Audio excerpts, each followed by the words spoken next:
Hey guys, what is up? It's 12 here, and today I'm going to be going over 8 badges that should be removed in NBA 2K21. But before we get into the video, make sure to smash that like button, subscribe if you're new, and comment down below what you guys want to see next. But without further ado, let's get into the video. Alright guys, so before we get into this, I just want to let you know that there is no specific order for this list, but for the first badge that should be removed in NBA 2K21 is Fast Break Finisher. Fast Break Finisher boosts the player's takeover meter when completing a dunk on a fast break. It gives an additional boost to a player's takeover meter when successfully dunking on a fast break. So what this badge does is it just boosts your takeover meter when you dunk on a fast break. I honestly don't see a purpose to this badge, not just because the fact that it only boosts your takeover meter and it's only really useful for people who have that extra badges for finishing, so that's primarily just pure slashers. It's the fact that Showtime, which is a badge that's in the same exact category,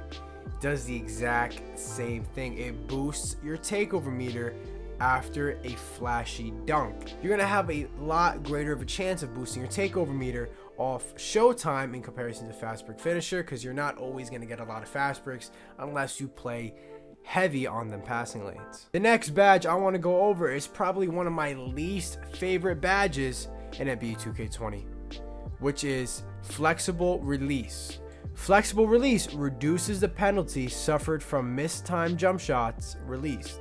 Shot timing penalties for jump shots are reduced, making it easier to knock down attempts even when releasing early or late.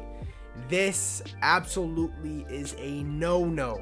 This badge is absolutely a no-no. It does not do anything. It literally does not do anything, because you should already have good shot timing. If you're shooting with the shot meter, it's not that hard. It's not hard to shoot with the shot meter. If you can't shoot with the shot meter, don't play the game. NBA 2K21 should not have a badge that when in 2K20, your badges made your player. Your badges made your player. It wasn't, attributes had no effect on your player. It was badges.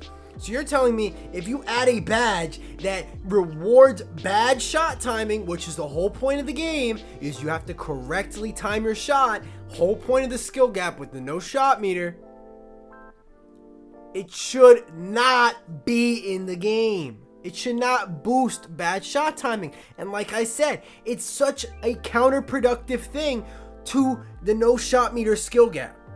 It's such a counterproductive thing, because on one hand, you're trying to make players have a skill gap and reward the people who actually play the game and know their jump shots. And then on the other hand, you're just giving people a badge that just can't time their jump shot for anything. The next badge is Ice in Veins. Ice in Veins improves a player's free throw percentage during critical moments. Free throws taken in the second half of close games or overtime periods are given a boost.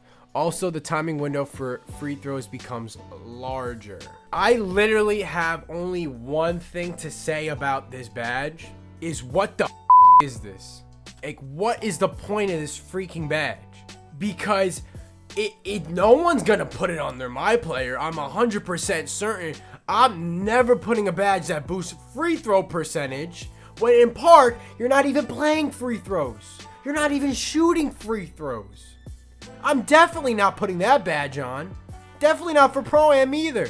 Just learn your free throw. And if you can't shoot free throws without the shot meter, shoot with the shot meter. There's no harm in it. Next, we got Steady Shooter.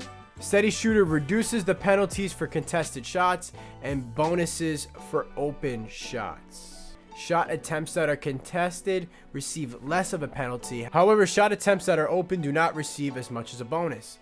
So the whole point of this badge is kind of circulated around a player who can consistently hit jump shots, especially if someone's in their face. But in my opinion, I feel like this is a little unnecessary, having a badge like this, because Deadeye supposedly does the same.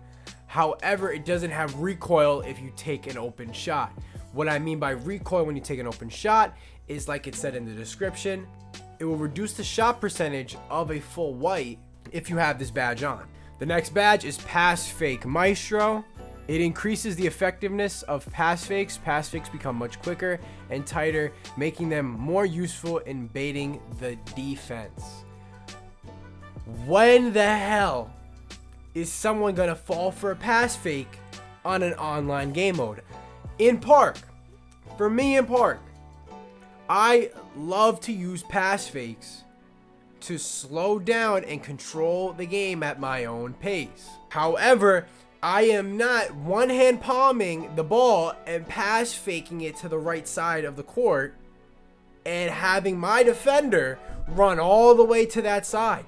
It doesn't work like that in online game modes. This badge is only useful for offline game modes, and even like at that point, it's a stretch to say you want to have this badge on, or you might want it on. Like, it's not even useful.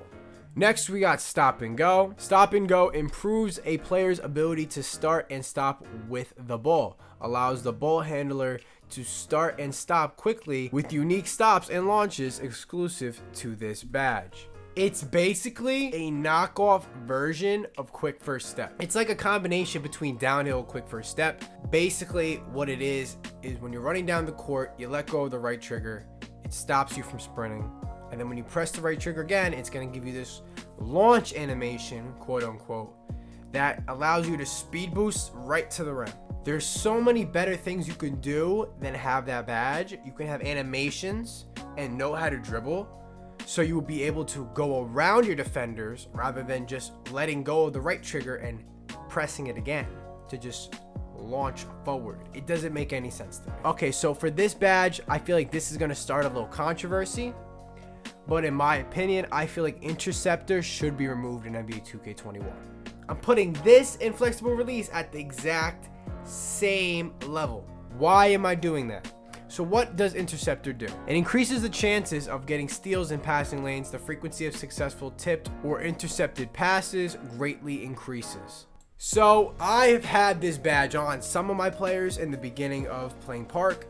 Now I don't need it. I just strictly do not need it.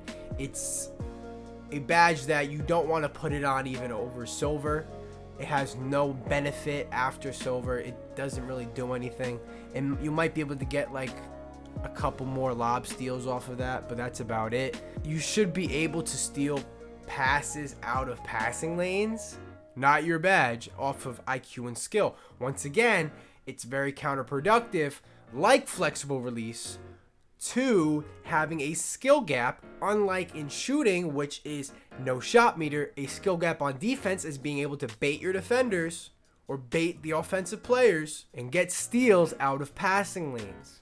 There shouldn't be badges that ruin and are counterproductive to skill gaps. The last badge I will be going over is Cross Key Scorer. Cross Key Scorer boosts the shot percentage for layups when moving across the paint. Basically, the reason why it's on this list is because this badge should be Acrobat. It should go into Acrobat. There should not be a cross key scorer. It's literally Acrobat 2.0. If you throw this onto Acrobat, Acrobat's a usable badge. But guys, that's going to be it for the video. I hope you guys enjoyed. Make sure to smash that like button, subscribe if you're new, and comment down below what badges you guys want to see in NBA 2K21. But that's going to be it for the video, and I'm going to see you guys next time. Peace.